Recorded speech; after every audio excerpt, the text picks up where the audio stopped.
నమస్తే. తెలుగు రాజ్యంకి స్వాగతం. నేను మిస్ సంధ్య. తెలుగు రాష్ట్రాల్లో కొందరి నేతలు అంటే బైఫర్కేషన్ కాకముందు ఈ నేత గురించి ఎవరిని అడిగినా తెలుసు అన్న వాళ్ళే చాలామంది ఉంటారు. దాంట్లో ఒకప్పుడు కాంగ్రెస్ సీనియర్ నేత బొత్స సత్యనారాయణ ఒకరు. ఇక విడిపోయిన తర్వాత ఆయన వైఎస్ఆర్సీపీలోకి వెళ్ళడము, జగన్మోహన్ రెడ్డికి అత్యంత సన్నిహితంగా మారడము, ఆ తర్వాత ఆయన క్యాబినెట్లో మినిస్టర్ అవ్వడము మనందరికీ తెలిసిందే. అయితే ఇప్పుడు ఎందుకు ఈయన గురించి మాట్లాడుతున్నాము అని అంటే, బొత్స పార్టీ మారబోతున్నారన్న వార్త గత కొన్ని రోజులుగా వినిపిస్తోంది. మరి నిజంగానే బొత్స పార్టీ మారబోతున్నారా? మారితే ఎటువైపు వెళ్ళబోతున్నారు? మరి ఆప్షన్స్ ఆయనకి ఏమన్నా ఉన్నాయా? వెళ్తే అక్కడ రిసీవింగ్ అదే రేంజ్లో ఉంటుందా?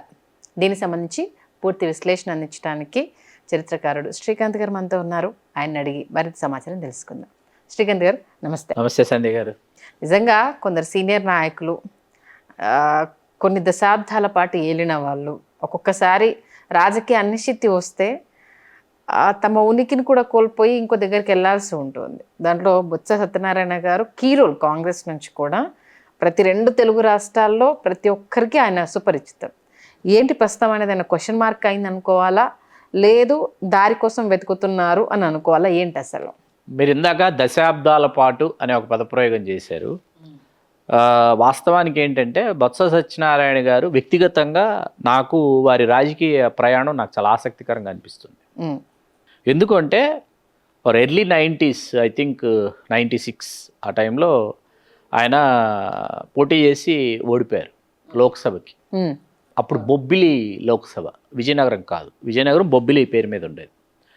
ఓడిపోయిన తర్వాత అంత క్రితం జిల్లా పరిషత్ చైర్పర్సన్ వారి సమీప బంధువులు గురాన్ సాధురావు గారని, వీళ్ళు ఉత్తరాంధ్ర కాపు సంక్షేమ సంఘం అని చెప్పి ఆ సాధురావు గారు ప్రారంభించి దానిని చాలా ఉద్ధృతిగా తీసుకువెళ్ళి సమీప బంధువుల్లో ఎవరైనా రాజకీయంగా వారు ఎదిగితే చాలా బాగుంటుందని చెప్పి వారిలో బొత్స సత్యనారాయణ గారికి ఆలోచన, ఆ విధానం, ఆ దృక్పథం ఉందని తెలిసి ప్రోత్సహించినటువంటి వ్యక్తి గురాన్ సాధురావు గారు.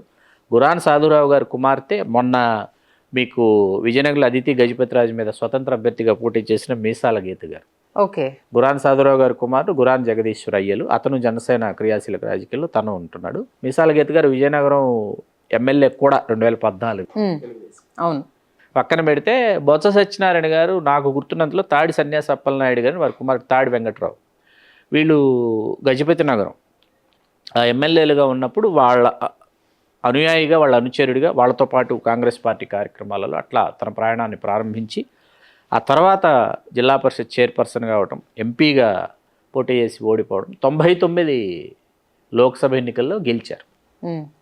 గెలిచిన తర్వాత అది బొత్స గారి రాజకీయ ప్రస్థానం అట్లా ప్రారంభమైన తర్వాత 2004 నాటికి ఏమైందంటే ఆయన చీపురుపల్లి నియోజకవర్గాన్ని ఎంచుకొని, చీపురుపల్లి అంత క్రితం మీకు 94, 99 వరుసగా ఏమైందంటే వలస నేత ఎవరైతే గద్దె బాబురావు గారు అని కమ్మ సామాజిక వర్గం, వారిని లక్ష్మీపార్తి గారు ప్రోత్సహించి విజయనగరం జిల్లాలో కమ్మలు ఎవరు లేరు 94లో అక్కడికి వచ్చారు. గద్దె బాబురావు గారు అక్కడికి వచ్చి వారు 2 సార్లు తెలుగుదేశం అభ్యర్థిగా పోటీ చేసి గెలిచారు. ఓకే.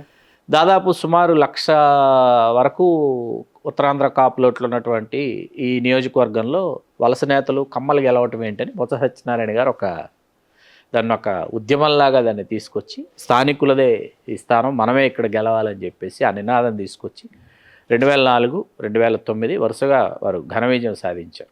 కాంగ్రెస్ అభ్యర్థిగా వరుసగా ఆ దశాబ్ద కాలం పాటు రాష్ట్ర మంత్రిగా కూడా రాణించిన విషయం మనందరికీ తెలిసిందే.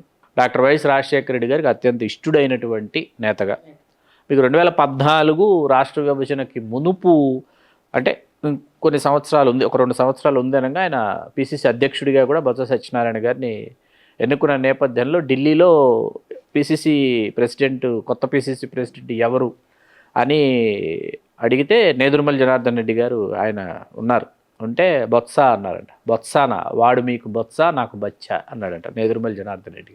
ఓకే. అంటే అక్కడ ఉన్న వాళ్ళందరూ అవాక్ అయిపోయారంట. ఏంటంటే అలా మాట్లాడుతున్నారు, ఇప్పుడు ఆయన పిసిసి ప్రెసిడెంటే, బచ్చా రాజకీయాల్లో ఒక బచ్చా వచ్చి రాజకీయాల్లో ఇంత తొందరగా పిసిసి ప్రెసిడెంట్ అయిపోయాడంటే అతనిలో ఏదో విషయం ఉంది. సేమ్ వర్డ్స్ నేదురుమల్లి జనార్దన్ రెడ్డి గారు యూజ్ చేసిన వర్డ్స్. అంటే షార్ట్ టర్మ్లో మీకు పిసిసి ప్రెసిడెంట్స్ వరకు వచ్చినటువంటి వాళ్ళు ఇద్దరే, ఒక డాక్టర్ వైఎస్ రాజశేఖర రెడ్డి గారు, ఇంకొకరు బొత్స సత్యనారాయణ గారు. చాలా తక్కువ సమయంలో అనమాట పిసిసి ప్రెసిడెంట్ కావడం. అలా బొత్స గారు పిసిసి ప్రెసిడెంట్ అవడం, ఎన్నికలకు ముందు బొత్స గారిని తొలగించి రఘువీర గారిని పిసిసి ప్రెసిడెంట్గా నియమించడం. మీకు 2014లో కాంగ్రెస్ అభ్యర్థిగా బొత్స గారు పోటీ చేస్తే 175 నియోజకవర్గాల్లో, రాష్ట్రం విడిపోయింది, 175 నియోజకవర్గాలలో ఆయన ఓడిపోయినప్పటికీ కాంగ్రెస్కి హయ్యెస్ట్ ఓట్స్ వచ్చినటువంటి కాన్స్టిట్యున్సీ చీపురుపల్లి, బొత్స సత్యనారాయణ గారు. ఝాన్సీ గారు విజయనగరం ఎంపీగా పోటీ చేశారు, ఆవిడ ఓడిపోయారు. అంత క్రితం ఆవిడ ఎంపీ. మీకు 2019కి వచ్చేటప్పటికి ఆయన ఆలోపు వైకాపాలోకి వచ్చారు, సర్దుకున్నారు. ఆ తర్వాత కుటుంబ సభ్యులందరినీ కూడా ఇందులోకి తీసుకొచ్చారు. ఝాన్సీ గారు తప్ప బొత్స గారు, అప్పల నరసయ్య గారు, మేనకోడల భర్త బడుకొండ అప్పలనాయుడు గారు, వీళ్ళు ముగ్గురు పోటీ చేశారు. వీళ్ళు ముగ్గురు ఘన విజయం సాధించారు. బొత్స గారి మరొక సమీప బంధువు చిన్న శ్రీను అంటారు, మధ్య శ్రీనివాసరావు గారు, వారు జిల్లా పరిషత్ చైర్మన్ వారయ్యారు. 5 సంవత్సరాల కాలంలో బొత్స గారు మంత్రిగా తన హవాని కొనసాగించారు, మనకు తెలుసు. బొత్స ఝాన్సీ గారు మొన్న వైజాగ్ ఎంపీగా పోటీ చేసి చాలా భారీ ఆధిక్యతతో భరత్ గారు గెలిచారు, ఆవిడ ఓడిపోవడం జరిగింది. బొత్స గారు ఏంటంటే ఆయన సహజమైనటువంటి ఒక లక్షణం ఏంటంటే ఆయన ఊరికే కూర్చునేటటువంటి రకం కాదు, గోళ్ళు గిల్లుకుంటూ కూర్చునేటటువంటి రకం అంతకంటే కాదు. ఖచ్చితంగా రాజకీయాలు చేయాలి, చేస్తూనే ఉండాలి, ఏదో ఒక రాజకీయం చేస్తుండాలి, రాజకీయాల్లో క్రియాశీలకంగా కొనసాగుతూనే ఉండాలని అనుకునేటటువంటి విలక్షణమైనటువంటి ఉత్తరాంధ్ర రాజకీయ నేత అన్నమాట. ఎందుకంటే ఉన్నారు కొమ్మూరు అప్పడదొర గారు, గొర్రె శ్రీరాములు నాయుడు గారు, ఇట్లాంటి వాళ్ళు కనిపిస్తారు మనకు ఆ సామాజిక వర్గం నుంచి. ఆ తర్వాత అక్కడ ఆ స్థానిక సామాజిక వర్గం ఉత్తరాంధ్ర కాపులు ఎవరైతే ఉన్నారో వాళ్ళు, అంటే వలస వెళ్ళినటువంటి వాళ్ళు కాదు, అక్కడే పుట్టి పెరిగినటువంటి వాళ్ళలో. బొత్స సత్యనారాయణ గారు ఏంటంటే చాలా విలక్షణమైనటువంటి రాజకీయ నేత. భారతీయ జనతా పార్టీ ఆయన వైపు చూస్తోందా, లేకపోతే ఆయన భారతీయ జనతా పార్టీ వైపు చూస్తున్నారా అనేటటువంటి ఒక వాదన ఇటీవల ఉత్తరాంధ్రలో, మరీ ముఖ్యంగా విజయనగరం జిల్లాలో తెర మీదకి వచ్చింది. వాస్తవానికి 164 స్థానాలు కూటమి సాధిస్తే మీకు బొత్స సత్యనారాయణ గారు ఓడిపోయారనే విషయం చాలామంది జీర్ణించుకోలేదు. ఎవరు గెలిచినా ఎవరు ఓడిపోయినా బొత్స సత్యనారాయణ గారు ఖచ్చితంగా గెలుస్తారు, ఓడిపోరు అనేటటువంటి ఒక నమ్మకం అన్నమాట చాలామందికి. అక్కడ ఆ జిల్లాలో ఆయన అభిమానులకు కావచ్చు, రాజకీయాల్లో తలపండిపోయినటువంటి వాళ్ళకి కావచ్చు. అంటే ఎక్కడో ఉమ్మడి శ్రీకాకుళం జిల్లా నుంచి కిమిడి కళా వెంకట్రావు గారు చీపురుపల్లి వచ్చి ఉమ్మడి విజయనగరం జిల్లాలోకి వచ్చి బొత్స గారిని ఓడిస్తారని ఎవరూ ఊహించరు. ఫస్ట్ ఆఫ్ ఆల్ మీకు కిమిడి కళా వెంకట్రావు గారు నేను మీదకి పంపించారనేటప్పటికి చాలామంది కిమిడి కళా వెంకట్రావు గారి మీద సానుభూతి వాక్యాలు పలికారు. ఆ సమయంలో కిమిడి కళా వెంకట్రావు గారిని బలి చేస్తున్నారు, తెలుగుదేశం వాళ్ళు తీసుకెళ్లి బొత్స గారి మీద వేస్తున్నారని చెప్పేసి. అట్లాంటిది బొత్స గారు ఓడిపోయి కిమిడి కళా వెంకట్రావు గారు అక్కడ గెలవడం అనేది చీపురుపల్లి నియోజకవర్గంలో అందరూ ఆశ్చర్యపోయారు. అంటే అంత క్రితం బొత్స గారు అక్కడ ఓడిపోలేదంటే ఓడిపోయారు. అది 2014 ఎన్నిక. 2014 ఎన్నికలో ఆయన కాంగ్రెస్ అభ్యర్థిగా ఓడిపోయారు. 2014 ఎన్నికలో కాంగ్రెస్ అభ్యర్థిగా ఓడిపోయారు ఆయన. కిమిడి మృణాలిని గారు గెలిచుండొచ్చు, అది వేరే విషయం. 19కి వచ్చేటప్పటికి ఏమైంది, ఆయన గెలిచారు. 24కి వచ్చేటప్పటికి ఓడిపోయారు. ఇప్పుడు ఆయన నిశ్శబ్దంగా ఉంటారు అనుకోవడం అయితే జరగదు. ఖచ్చితంగా ఆయన శబ్దం చేస్తారు, చప్పుడు చేస్తారు, చేయకుండా ఉండరు. ఒకవేళ భారతీయ జనతా పార్టీలకు వెళ్ళదలుచుకుంటే ఆయన ఇప్పటికే పిసిసి ప్రెసిడెంట్ చేసేసారు.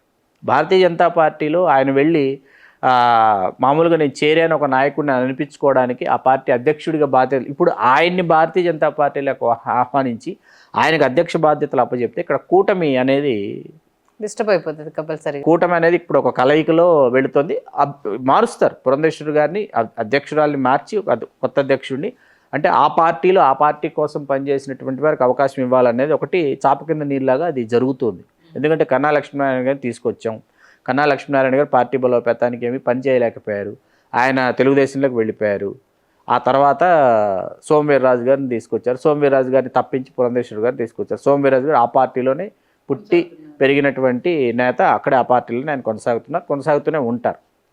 ఇప్పుడు బొత్స గారిని తెచ్చుకుంటే భారతీయ జనతా పార్టీలకు ఆయనకి ఏమి ఇవ్వాలి, ఆయనకి ఏదైనా పదవి ఇవ్వాలా, అది ఏ పదవి ఇవ్వాలి, లేకపోతే ఈ అధ్యక్ష స్థానం ఇవ్వాలి, ఏమిస్తే ఆయన వస్తారు. ఇప్పుడు ఆయన వస్తే భారతీయ జనతా పార్టీ అర్జెంటుగా జవసత్వాలు ఏమైనా మరింతగా కూడగట్టుకుంటుందా, ఎక్కువ బలోపేతం అవుతుందా, అయితే గీతే ఎందుకు అవుతుంది. ఇప్పుడు ఉన్నాం కదా, కొత్తగా ఈ కూటమిలో ఇంతమంది ఎమ్మెల్యేలు గెలిచాం, 8 మంది ఎమ్మెల్యేలు గెలిచారు, 4 ఎంపీలు గెలిచారు.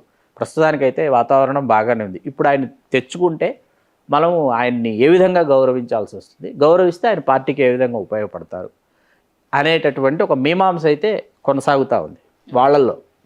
అది అంటే ఆయన వస్తున్నారా, వీళ్ళు ఆహ్వానిస్తున్నారా, రెండిట్లో ఏది ఇప్పుడు క్లారిటీ? అది ఏం జరుగుతుంది అనేది మాత్రం ప్రస్తుతానికి ఎవరికి అంతు చిక్కడం లేదు. ఆ బొత్స సత్యనారాయణ గారు అయితే నిశ్శబ్దంగా ఉండేటటువంటి నాయకుడు కాదు. ఆయన అడుగు ఎటువైపు ఆయన అడుగు వేస్తారని ఉత్తరాంధ్ర ప్రజానీకం, కేవలం విజయనగరం జిల్లా, ఉత్తరాంధ్ర ప్రజానీకం అంతా కూడా ఆసక్తిగా ఎదురు చూస్తుంది. అంటే మామూలుగానే ఒక నానుడి ఉంటుంది, రాజకీయాల్లో శాశ్వత మిత్రులు ఉండరు, శాశ్వత శత్రువులు ఉండరు అనేది. కాకపోతే ఇప్పుడు ఆయన అంత పెద్ద పోస్టులు చేసిన ఆయన ఊరికే వచ్చి కార్యకర్తగా జెండా కప్పుకొని ఉంటారు అనడానికైతే లేదు. బట్ వచ్చిన వెంటనే బీజేపీ రాష్ట్ర అధ్యక్ష బాధ్యతలు అప్పగించే పరిస్థితి ఉండదు. మరి ఇంకా ఆయనను ఏ రకంగా అంటే వస్తే సన్మానించడమా అంటే నాకు అనిపిస్తున్నది, అంటే ఒక రాజకీయ విశ్లేషకుడిగా అనిపిస్తున్నది ఏంటంటే సంధ్య గారు, వైకాపాని ఆంధ్రప్రదేశ్లో పూర్తి స్థాయిలో లేకుండా చేయాలి అని అంటే వైకాపాలో ఓడిపోయి ఇంటి పట్టున్నటువంటి కొంతమంది ముఖ్య నేతల్ని భాజపాలోకి స్వాగతించి వైకాపాని నిర్వీర్యం చేసేటటువంటి ఒక ఎత్తుగడ కూడా అయి ఉండొచ్చు. ఓకే, దానిలో భాగంగా బొత్స సత్యనారాయణ గారితో ప్రారంభిస్తున్నారేమో అని కూడా అనుకోవచ్చు మనం. కూటమి అయితే ఇప్పుడు వైకాపాలో ఆల్రెడీ 11 కాబట్టి మనం పెద్దగా దాని మీద ఫోకస్ చేయాల్సిన అవసరం లేదు అన్న థాట్ లోనే ఉన్నారు కదా. అంటే ఎమ్మెల్యేలు కాసేపు పక్కన పెడదాం మనం. ఓడిపోయినటువంటి ముఖ్య నేతల్ని మీరు ఆ పార్టీలో నుంచే మీరు మరొక పార్టీలోకి తీసుకువెళ్ళిపోతే అసలు మీకు పార్టీ మళ్ళీ వెతుక్కోవాలి కదా, ఇంకొక కొత్త నాయకత్వం కోసం బెతుక్కోవాలి. బీజేపీ పర్సనల్ ఎజెండా అనుకోవాలి, ఖచ్చితంగా బీజేపీ పర్సనల్ ఎజెండాగా తీసుకోవాలి. అంటే ఇప్పుడు వాళ్ళు బీజేపీని బలోపేతం చేసుకోవడానికి వీళ్ళను రాబట్టుకోవడం తప్పితే అదర్వైజ్ కూటమితోటైతే లింక్ లేకుండా తమను బీజేపీ స్వతహాగా ఆంధ్రప్రదేశ్లో ఎదగడానికి భవిష్యత్తులో కూటమిలో తెలుగుదేశంతో ప్రయాణం చేయొచ్చు, చేయకపోవచ్చు. కేవలం జనసేనతో మాత్రమే ప్రయాణం చేయాలని అనుకోవచ్చు. జనసేన తర్వాత తెలుగుదేశంతో ప్రయాణం చేయొచ్చు, చేయకపోవచ్చు. బీజేపీతో మాత్రమే ప్రయాణం చేయాల్సి రావచ్చు భవిష్యత్తులో, చెప్పలేం మనం. అది అంటే ఇప్పుడున్న పరిస్థితుల్లో ఇప్పుడు అది అంటున్నా నేను.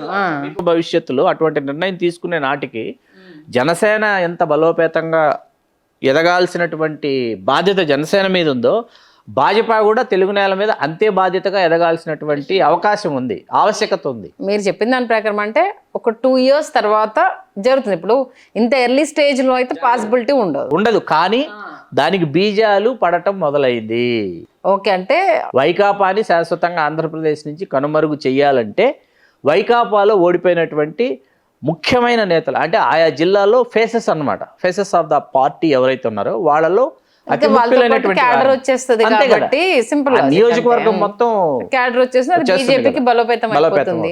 ఆఫ్టర్ దట్ అంటే 2028 పైగా ఆ నియోజకవర్గాలు సంధ్య గారు, ఇప్పుడు బొత్స సత్యనారాయణ గారు ఆ చుట్టుపక్కల ఉన్నటువంటి వారి కుటుంబ సభ్యులు ప్రాతినిధ్యం వహించేటటువంటి నియోజకవర్గాలు, ఇట్లా కొన్ని నియోజకవర్గాలు మనం తీసుకుంటే అక్కడ మీకు ముస్లిం మైనారిటీలు వీళ్ళు బాగా తక్కువ, very low percentage of votes. మీకు అంతా ఉత్తరాంధ్ర బీసీలు కనిపిస్తారు, మీకు అత్యధికంగా గంపగొత్తగా కనిపిస్తారు. లేకపోతే మీకు ఎస్టీస్, మీకు ఒక కల్ట్ ఎస్టీస్ కనిపిస్తారు. ఇది మెజారిటీ. మైనారిటీ చాలా తక్కువ ఉంటుంది, మైనారిటీస్ బాగా తక్కువ ఉంటారు అనమాట. అక్కడ బీజేపీ ఎస్సీస్ లేరని కాదు, కానీ మీకు ఎస్టీస్ ఎక్కువ. ఉత్తరాంధ్రకి వెళ్ళేటప్పటికి మీకు మనం ఇవాళ ఏమంటారు, మన్యం ఉంది. మన్యం ఉమ్మడి మన్యం జిల్లా తీసుకుంటే రంపచోడవరము, పోలవరము, పాడేరు, అరకు ఇవన్నీ తీసుకున్నాం అనుకోండి, చింతలపూడి ఇవన్నీ, అక్కడ మీకు అరకు, పాడేరు అక్కడ వీళ్ళంతా వాళ్ళే ఉంటారు అక్కడ. మీకు దీంతో పోలిస్తే ఏంటంటే ముస్లిం మైనారిటీస్ వెరీ లో. ఈ కాన్షియన్సెస్ మీద బీజేపీ వాళ్ళు ఫోకస్ చేశారు. వాళ్ళకి అవసరం less percentage of Muslim minority votes complete ఒకటే మాట చెప్పాలంటే రిస్క్ తక్కువ. అక్కడ మీకు నాయకుడిని చూపిస్తారు. భారతీయ జనతా పార్టీ కంటే నాయకుడు చూపించారనుకోండి, ఫేస్ చూపించారనుకోండి, ఆ ఫేసు ఇప్పుడు ఈ పార్టీలో ఉంది, ఆ పార్టీ చిహ్నం ఇది కాబట్టి ఇలా ట్రావెల్ చేయాల్సి వస్తుందంటే వాళ్ళు టర్న్ అవుతారనమాట. అది ఓకే. మొత్తానికైతే అంటే ఇప్పుడు ఖాళీగా ఉన్న నేతల విషయంలో కూడా రాబోయే రోజుల్లో ఒక స్టాండ్ క్రియేట్ అవుతుంది, ఖచ్చితంగా అవుతుంది. రాజకీయాలకు కాదు ఇది అనర్హం అన్నట్టు, అంతే సింపుల్గా. ఎందుకంటే దేంట్లో అందుకే పొలిటికల్ గా దీన్ని ఎందుకు అన్వయించుకున్నారో తెలియదు, కానీ శాశ్వత శత్రువులు శాశ్వత మిత్రులు ఉండరు. నిన్న తిట్టుకున్న వాళ్ళు ఇవాళ పోడుకుంటారు, ఇవాళ పోడుకున్న వారు తిట్టుకుంటారు అన్నట్టుగానే ఉంది. మొత్తానికైతే రాబోయే రోజుల్లో అయితే కూటమి ప్రభుత్వంలో రసవత్తర రాజకీయాలు అయితే చాలా చూడబోతున్నాం. చాలా అంటే చాలా చూడబోతున్నాం. చాలా ఇంట్రెస్టింగ్ ఫ్యాక్టర్ని చాలా చక్కగా తెలియజేశారు శ్రీకాంత్ గారు, మీకు ధన్యవాదాలు. థ్యాంక్ యూ సంధ్య గారు. Please do subscribe to Telugu Rajyam channel. Please do subscribe to Telugu Rajyam channel. Please do subscribe to Telugu Rajyam channel. Hi అండి, నేను మీ ఆర్పీని, నెల్లూరు పెద్దారెడ్డి చేపల పులుసు ఓనర్ని. మీరు తెలుగు రాజ్యం అనే ఈ యూట్యూబ్ ఛానల్ సబ్స్క్రైబ్ చేసుకుని మంచి మంచి వీడియోలతో వస్తారు. Thank you so much. Hi people, I'm Sonakshi Verma and you please watch Telugu Rajyam and please subscribe to the channel.